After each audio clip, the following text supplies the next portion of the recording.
In today's video, I'll show you how to use Mermaid in Microsoft Loop to create flowcharts, sequence diagrams, and class diagrams, making complex ideas visual and easy to understand. Start by opening Microsoft Loop in your browser and signing in with your Microsoft account. Then create a new page or open an existing one where you want to add your diagram. Think of this page as your canvas. Type /C to open the component menu. Then search for Mermaid and select it. You'll see example code that you can modify or replace with your own.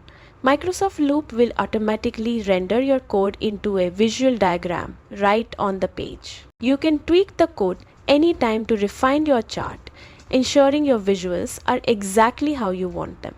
With Mermaid in Loop, complex ideas become clear, organized, and easy to share with your team.